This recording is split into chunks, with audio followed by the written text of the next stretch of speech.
Bismillahirrahmanirrahim. Assalamualaikum warahmatullahi wabarakatuh. Alhamdulillah, wassalatu wassalamu ala rasulillah wa ala alihi washabihi wa man walah. Asyhadu an la ilaha illallah wahdahu la syarikalah wa asyhadu anna sayyidina Muhammadan abduhu wa rasuluh.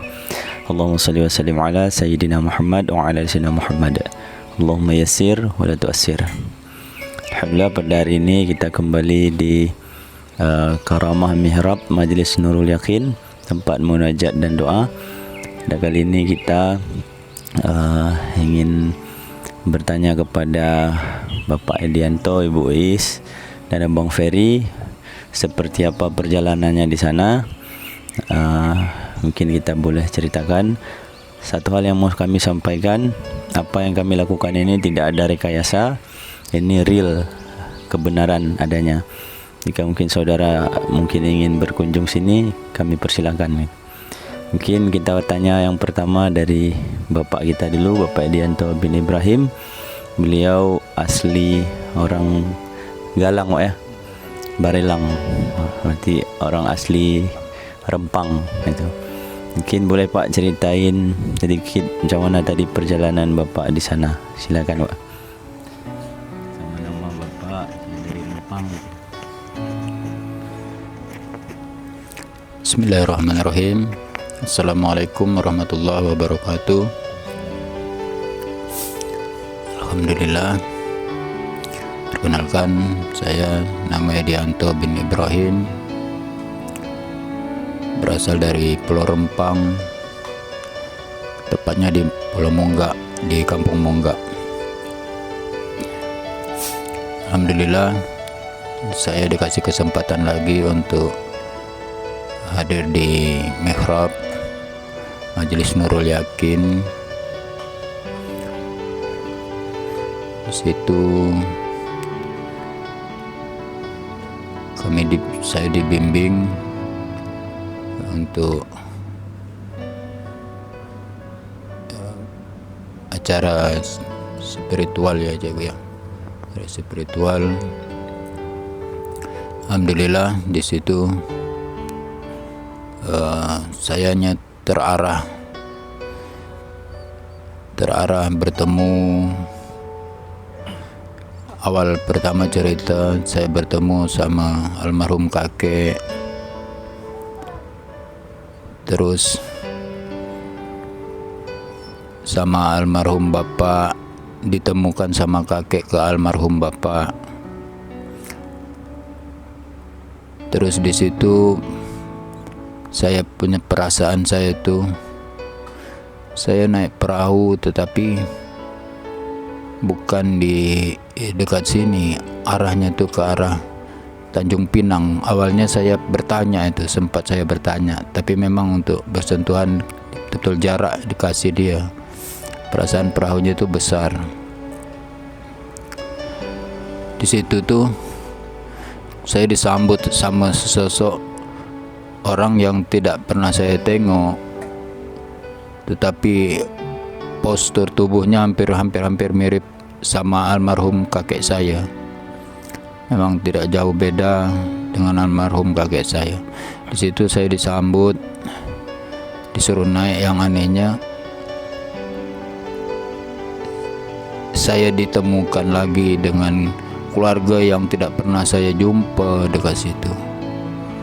Keluarganya itu masih bermain, otomatis dia bermainnya itu bukan otomatis, dia orang bermainnya itu di pinggir-pinggir pantai awalnya. Dengan keluarganya itu ada 3 atau 4 anak-anak yang masih kecil, yang satu orang tua tetapi perempuan. Terus di situ dengan tiba-tiba dia menyambut saya dekat situ, dibawalah, dia bilang, ayolah nak, kita ke tempat sana, dia bilang. Pergi kami, saya ini ngikut aja nih, perasaan saya tuh saya ngikut aja. Sampai di situ tuh tahu-taunya dibawa dia ke istana itu, istana kerajaan Penyengat itu. Ya Allah, saya bilang, macam percaya, tapi inilah yang dapat saya rasakan gitu. Jadi ketikanya di situ tuh rupanya almarhum kakek saya ini cuman sampai tidak masuk ke dalam istana, tetapi orang tua yang tidak saya kenal tadi itu yang menemukan saya sama seorang raja perempuan di situ tuh. Raja perempuan itu, tetapi dia tidak memperkenalkan diri kepada saya. Hanya kakek yang tidak saya kenal itulah yang mengasih tahu. Dia bilang itulah raja, dia bilang seperti itu. Itulah raja, dia bilang seperti itu. Jadi tidak lama saya di situ diajak dia pulang. Saya cuma minta petunjuk di mana saya ini, apa sebenarnya saya ini, seperti itu. Nanti dia bilang seperti itu. Nanti dia bilang seperti itu. Ini yang saya kenalkan dulu, katanya seperti itu juga. Mungkin itu saja yang dapat jelas saya rasakan, sehingga saya terasa sakit dekat dada saya juga. Sakit betul dekat dada. Mungkin itu saja juga yang dapat saya jelaskan untuk sementara. Terima kasih. Assalamualaikum warahmatullahi wabarakatuh. Assalamualaikum warahmatullahi wabarakatuh. Terima kasih Pak. Semoga bermanfaat ya. Itu bukan rekayasa, itu perjalanan spiritual batin. Ya, kita dibimbing, kita juga punya sanad gitu. Jadi mungkin selanjutnya perjalanan Ibu Uis, mungkin Bu boleh Bu.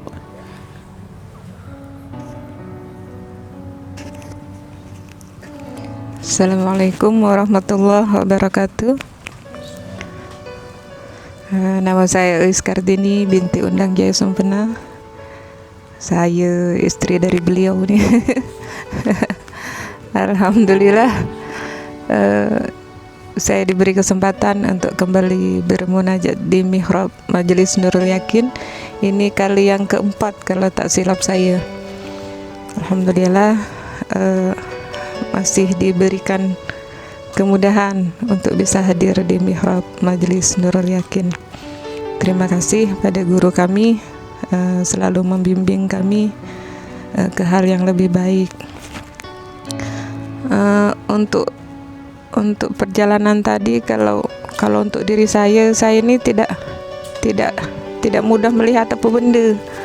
Jadi tak nampak apa benda gitu. Cuman pas tadi mengucap salam aja ke Raja Ali Haji bin Raja Ahmad, tidak nampak, cuman rasa hati disentuh gitu, rasa berdenyut gitu. Rasa itu kita ngucap salam, dia macam nyambut lah, perasaan hati itu dia menyambut gitu. Terus terlintas tadi saya cuma nampak Peri pakai baju kurung Melayu, macam kemarin lah, bertanjak bersila menghadap siapa tak tahu. Tapi dia bertanya, cuman pas nengok ke saya dia tersenyum. Mudah-mudahan dia akan mendapat kebahagiaan lah dengan senyum dia kan. Tak banyak yang saya nampak, karena memang saya tak penampak orang dia, cuma rasa-rasa gitu aja. Alhamdulillah masih diberikan kesempatan untuk hadir di mihrab Majelis Nurul Yakin. Itu aja Cikgu.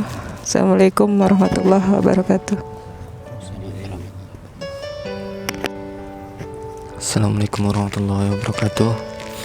Nama saya Setya Ferianto bin Edianto, anak kepada Bapak Edianto bin Ibrahim.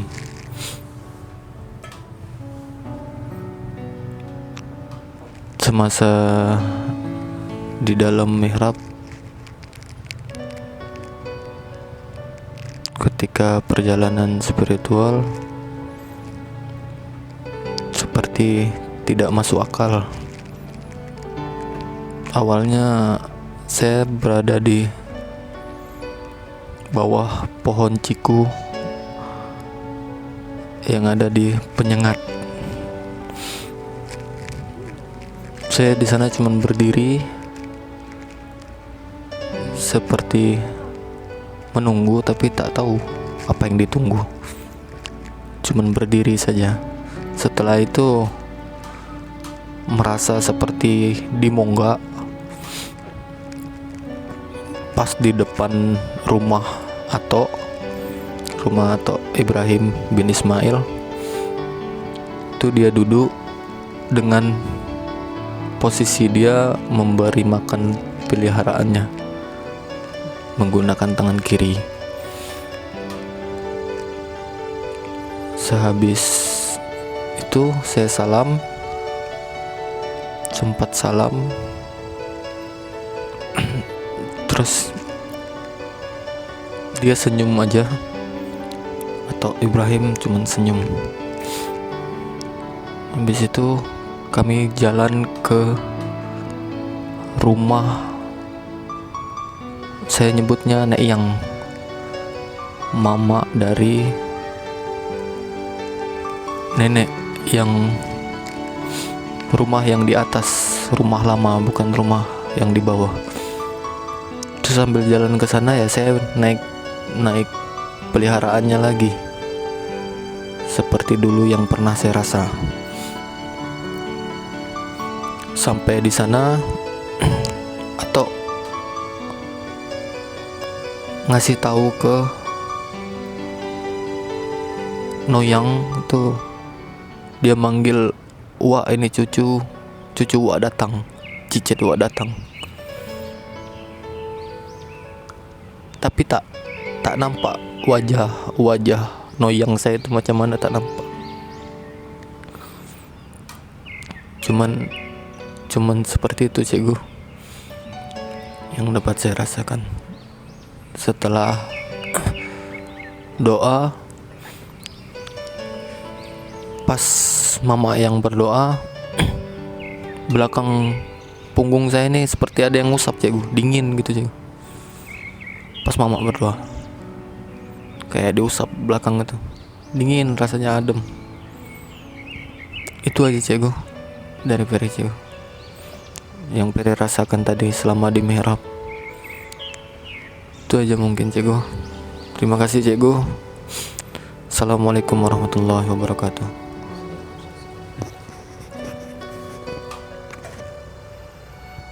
Alhamdulillah, makasih Pak, makasih Bu, makasih Per. Semoga apa yang disampaikan tadi ada manfaat untuk kita. Ini tidak ada rekayasa, itu benarnya adanya perjalanan spiritual. Jika mungkin saudara penasaran, silakan silaturahim di majlis Pondok Pesantren Nurul Yakin, tepatnya di Kapling Sambau, Nongsa. Jadi sedikit yang mau saya sampaikan ya Pak ya. Mohon izin menyampaikan karena ini harus saya nyatakan gitu ya. Jadi sedikit suatu pemahaman yang mesti kami sampaikan. Kami dari Aceh diamanahkan, dipercayakan oleh Allah untuk menyebarkan agama di tanah Melayu. Dan atas izin Allah Subhanahu wa taala, pada suatu ketika kami ada ruqyah syariah di Penyengat. Setelah ruqyah, kami ini mampir di Pulau Penyengat itu. Dan saya itu bermunajat ketika ziarah di makam Raja Ali Haji bin Raja Haji Ahmad ya. Jadi poinnya seperti ini. Saya dari dulu ketika pertama kali membaca Gurindam itu saya pengen mengkaji Gurindam itu. Saya baca tapi agak sulit memahaminya ataupun mentafsirkannya. Tapi atas izin Allah saya diantar setelah ruqyah di Tanjung Pinang itu ke makam Raja Ali Haji itu. Dan ketika di situ ada Raja Hamidah yang di dalam itu Pak ya. Oke, di situ ada keterangan Gurindam. Jadi saya sampai foto, saudaraku dan rahmat Allah, foto-foto 12 Gurindam itu saya mau catat rencana. Tapi kemudian ada itu Bapak Nandan menyampaikan bahwa itu ada makam Raja Ali Haji. Kemudian saya munajat di makam beliau. Saya munajat, tabarruk ya, ngambil berkahnya aja. Karena keberkahan beliau semasa hidup, bahkan hari ini beliau masih hidup. Sesungguhnya orang beriman itu tidak mati, beliau masih hidup di barzakh dan banyak memberi berkah dan manfaat bagi kita yang hari ini masih di dunia. Jadi saya munajat, saya sampaikan, Assalamualaikum ya Raja Ali Haji, atas izin Allah, izinkan saya untuk menyebarkan, mensyiarkan Gurindam 12. Beliau jawab, ini bukan rekayasa. Waalaikumsalam. engkau kuizinkanlah seperti itu. Terus kemudian nanti alasan dia izinkan, dia bilang karena engkau bersama anak cucuku gitu. Nah, saya kan bingung nih. Lalu turun, singkat cerita, turun dari ziarah tadi di tangga naik ke arah makam Raja Hamidah ataupun Raja Ali Haji itu, saya langsung disambut sama Bapak Anda. Mungkin boleh tanya sama Pak Anda yang di Pulau Penyengat, beliau jual Pak Atan lah, Pak Atan, mohon maaf, Pak Atan namanya. Pak Atan itu jual pernak-pernik itu ya, di dekat makam Raja Ali Haji itu. Pak Atan, mohon maaf tadi namanya Pak Atan. Nah, itu beliau, singkat cerita, langsung saya dikasih buku beliau, buku Gurindam 12. Ada Gurindam 12 itu. Saya bilang saya tak faham ini macam mana. Dibilang sama Pak Atan tadi, anak fahamlah. Memang atas izin Allah faham. Setiap saya baca setiap baitnya itu saya dapat dalilnya gitu. Jadi mungkin pasal 1 Gurindam 12 pasal 1 ayat 1 kurang lebih bunyinya kayak gini.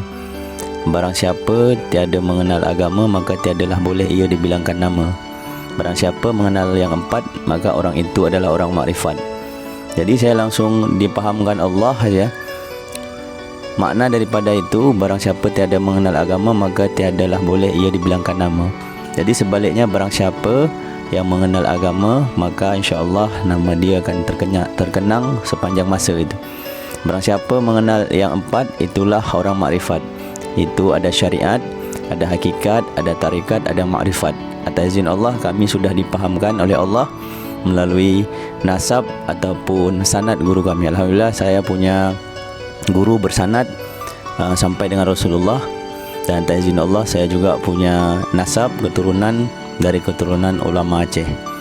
Sebagai referensi, mungkin saudara boleh membuka ataupun membuka sejarah di tanah Melayu ataupun Kepri ini khususnya. Di Kepri rata-rata yang menyebarkan agama itu rata-rata dari ulama Aceh itu.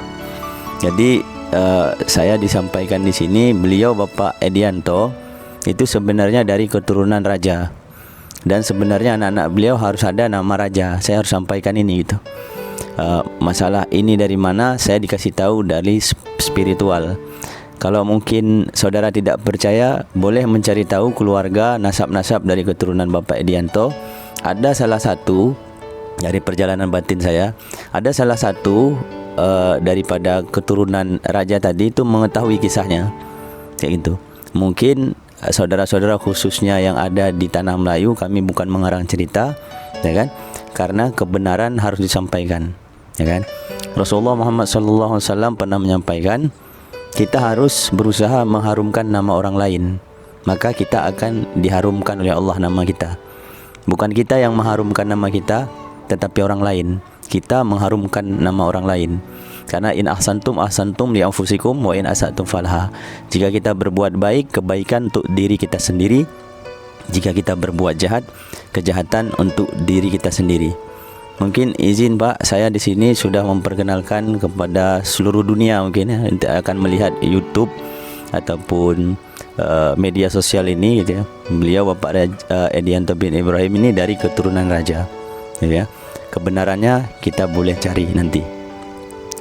Saya harap juga kepada mungkin nasab ataupun keturunan dari Bapak Edianto ini yang mungkin melihat video ataupun tayangan ini, agar mungkin kita nanti bisa silaturahim untuk memberikan kebenaran, karena kebenaran mestilah disampaikan.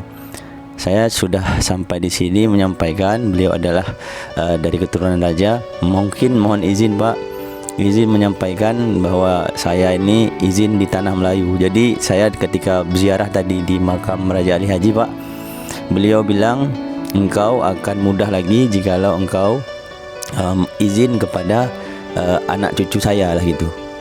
Jadi mungkin Bapak salah satunya, dan juga nanti saya atas izin Allah mungkin bisa ke Rempang, bisa ke Galang sesuai dengan tuntunan batin dalam diri saya Pak. Mungkin ini yang pertama, mungkin Bapak boleh sampaikan kepada khususnya saudara-saudara kita yang ada di Batam, khususnya orang Melayu Pak ya. Jadi mungkin Bapak sampaikan, mungkin memperkenalkan saya mungkin Pak ya, agar syiar saya ini mudah. Satu hal yang mau saya bilang, kita ini kata Rasulullah berusaha untuk bermanfaat, jangan mencari manfaat. Mungkin saya sudah memperkenalkan Bapak, mungkin izin Pak, karena Bapak perwakilan orang asli Melayu sini, izin memperkenalkan saya kepada saudara-saudara sekalian, Pak.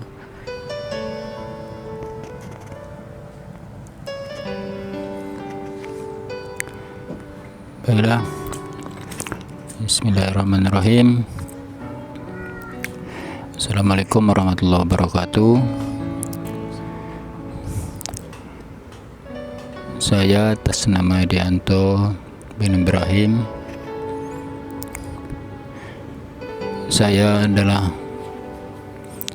anak asli orang Melayu, seperti mana yang disampaikan oleh salah satu ulama tadi, yaitu guru dari saya. Itu adalah guru saya, Zulqadri bin Tengku Abdurrahman. Ia salah satu ulama dari Aceh yang insya Allah akan menyebarkan agama Islam di Pulau Rempang, Galang, Batam, khususnya di Kepri, di Tanah Melayu. Dengan ini saya atas nama orang Melayu dan keturunan-keturunan Melayu mengizinkan untuk beliau mensiarkan agama di tanah Melayu ini, dan untuk seluruh kaum keluarga kerabat yang saat ini mungkin mengenali saya, sekiranya di sini ada kekeliruan, kesalah bicaraan saya mohon maaf. Tapi saya akan tetap berjuang mencari kebenaran itu, dan bersama guru saya, ulama Aceh ini, yaitu Zulqadri bin Tengku Abdurrahman. Dengan ini saya nyatakan, saya izinkan beliau untuk mensiarkan agama di tanah Melayu. Mungkin itu saja, terima kasih saya ucapkan kepada Tuan Guru saya. Terima kasih saya ucapkan kepada seluruh yang mendengar, terkhusus orang-orang Melayu di tanah Melayu ini. Mungkin itu saja. Mohon maaf atas segala kesalahan, kehilapan. Mohon maaf sekali lagi kepada yang berdaulat, kepada Tuan Raja-Raja, Tuan Said. Saya mohon maaf, mungkin ini lancang untuk raja-raja, untuk lancang untuk Tuan Said, tetapi saya harus memperjuangkan ini bersama guru saya, karena kebenaran mestilah ditegakkan. Mungkin itu saja, terima kasih. Assalamualaikum warahmatullahi wabarakatuh. Alhamdulillah, terima kasih Pak, terima kasih Bu, terima kasih Per. Semoga bermanfaat pada kita semua ya. Mungkin bagi saudara-saudara sekalian yang ingin silaturahim ke majlis ataupun pondok pesantren Nurul Yakin dan ingin bermunajat di mihrab karamah majlis Nurul Yakin, kami persilahkan. Kami tidak meminta biaya apapun, namun di sini ada kotak infak. Kotak infak ini kami punya niat ingin membangun pondok pesantren Nurul Yakin yang dimana sekarang sedang proses masa pembangunan, yang insyaAllah nanti pondok pesantren Nurul Yakin ini kita akan membangun rumah penghafal Al-Quran, rumah sehat, rumah pengobatan gitu ya. Dan juga kita juga punya niat membangun majlis Nurul Yakin Project. Di antaranya kita niat ingin membangun mall, apartemen, kawasan dan lain-lain di kota Batam ini untuk kemudahan khususnya orang Melayu di kota Batam ini, dan wabil khusus umat Rasulullah Muhammad sallallahu alaihi wasallam. Kami punya niat berusaha ingin menyenangkan Rasulullah, karena kesenangan Rasulullah yaitu sebagaimana umatnya itu bisa senang. Jadi saya punya niat semasa masih nyawa ataupun ruh di kandung badan berusaha ingin menyenangkan umat Rasulullah. Mungkin hanya itu yang dapat kami sampaikan. Semoga bermanfaat. Satu kata-kata dari tanah Melayu ini, di mana bumi dipijak, di situ langit dijunjung. Takkan Melayu hilang di bumi. Mungkin hanya itu yang dapat kami sampaikan. Wabil khusus mungkin saudara-saudara saya yang di tanah Melayu, jika saudara berkenan boleh kita silaturahim. Saudara-saudara di Rempang, di Galang, mungkin jikalau saudara punya waktu dan kesempatan, silakan mampir ke sini agar kami semakin diberkahi Allah dan dimudahkan dalam pembangunan Majlis Nurul Yakin Project. Atau sebaliknya, mungkin saudara ingin mengundang kami di sana, kami persilahkan tanpa dipungut biaya apapun, karena sebagaimana kami sampaikan tadi, di mana bumi dipijak, di situ langit dijunjung. Saya diantarkan dari Aceh ke sini atas izin Allah. Saya mencari nafkah, Allah hantar di tanah Melayu. Ketika Allah mudahkan saya di tanah Melayu, tak akanlah mungkin saya lupakan orang Melayu. Mungkin hanya itu yang dapat kami sampaikan. Lebih dan kurang mohon maaf. Terima kasih atas segala perhatian, mohon maaf atas segala kekurangan. Teruslah lakukan kebenaran dan kebaikan tanpa menghiraukan siapapun, karena jikalau engkau dipuji, engkau tidak akan pernah menjadi rembulan, dan jikalau engkau dihina, engkau tak akan pernah menjadi sampah. Dan pada suatu hari nanti engkau akan menjadi bangkai. Maka sebelum engkau menjadi bangkai, jadikanlah bangkaimu menjadi harum suatu ketika nanti, ketika engkau dimasukkan ke dalam kubur. Terima kasih. Saya Zulqadri bin Tunku Abdul Rahman, guru bersanad, guru pembimbing Majlis Nurul Yakin Batam. Akhirul kalam, wabillahi taufiq wal hidayah. Assalamualaikum warahmatullahi wabarakatuh.